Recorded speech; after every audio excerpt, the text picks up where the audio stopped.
Assalamualaikum warahmatullahi wabarakatuh. Di sini saya Sigit Gunawan akan mempresentasikan materi tentang prinsip kerja interface mata kuliah sistem microprosesor. Prinsip kerja interface terbagi menjadi 3, yaitu serial port, parallel port, USB port.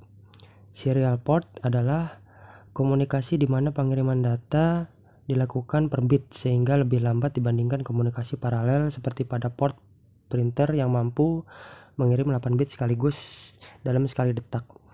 Port yang digunakan biasanya menggunakan konektor DB9. Data serial dikirim melalui saluran komunikasi seperti telepon, saluran kabel TV atau koaksial seperti optik atau satelit.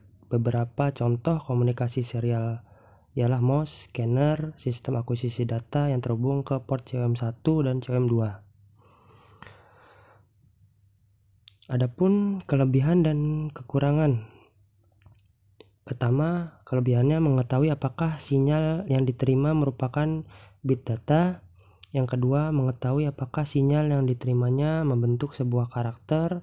Yang ketiga, mengetahui apakah sinyal yang diterimanya membentuk sebuah blok data. Yang keempat, pada komunikasi dengan kabel yang panjang, masalah kabel loss tidak akan menjadi masalah besar daripada menggunakan kabel paralel.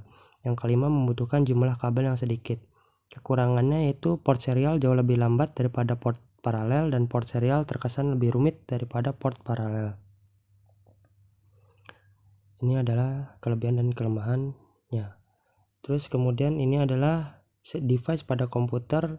Serial port dibagi menjadi 2 kelompok. Yang pertama, Data Communication Equipment (DCE), perangkat yang terletak antara data terminal equipment dan data sirkuit transmisi. Hal ini juga disebut peralatan komunikasi data dan operator peralatan data atau CO. Contohnya yaitu modem, plotter, scanner, dan lain-lain. Kemudian ada data terminal equipment (DTE), komponen terakhir yang mengubah informasi menjadi sinyal atau sinyal yang diterima reconverse. Selain itu, DTE juga dapat disebut sirkuit ekor atau sirkuit akhir. Contohnya terminal di komputer. Adapun di sini pemrograman port serial komputer.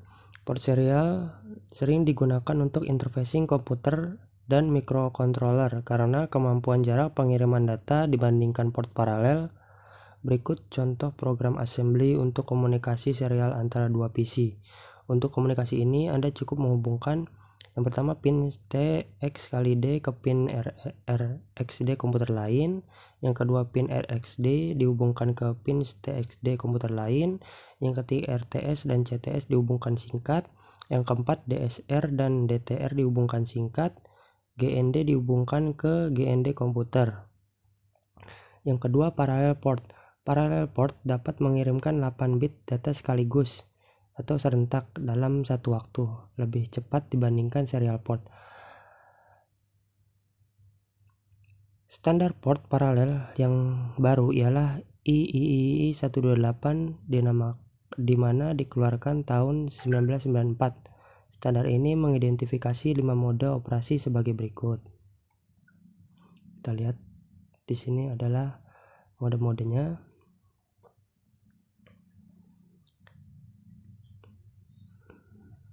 Ada mode kompatibilitas, ada mode nibble, ada mode byte, ada mode EPP, ada mode ECP. Dan ini adalah contoh port paralel.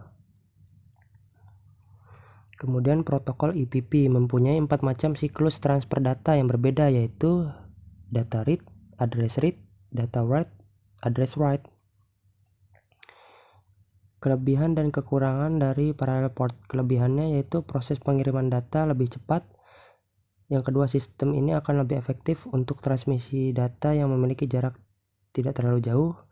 Ketiga, data dikirimkan sekaligus, misal 8 bit bersamaan, kecepatannya tinggi. Kekurangannya yaitu komunikasi paralel adalah masalah half duplex, kabel yang digunakan untuk mengirim dan menerima data kabel yang sama. Karena transmisi dilakukan pada waktu yang sama, maka dibutuhkan kabel lebih banyak.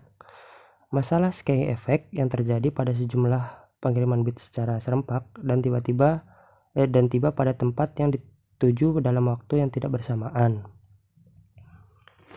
Ini adalah kekurangan dan kelebihannya.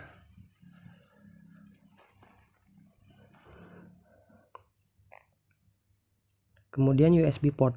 USB port adalah merupakan suatu teknologi yang memungkinkan kita untuk menghubungkan alat eksternal seperti scanner, printer, mouse, papan ketik, alat penyimpanan data, flash disk, kamera digital, atau pengiriman lain ke komputer kita.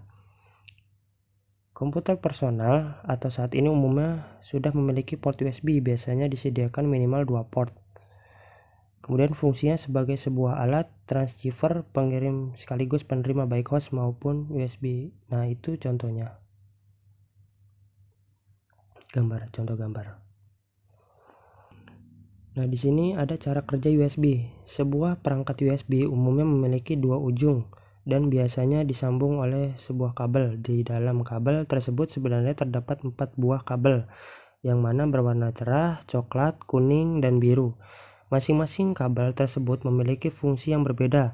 Kabel merah dan coklat untuk mengalirkan daya, sedangkan biru dan kuning untuk mengirimkan data. Kelebihan USB yaitu jika disambungkan dengan sebuah perangkat eksternal, sebuah komputer bisa berperan sebagai host.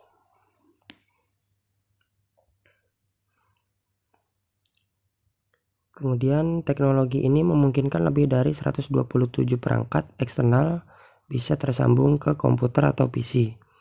Dari segi jangkauan bisa mencapai panjang 5 meter, namun masih bisa ditingkatkan dengan memanfaatkan hub.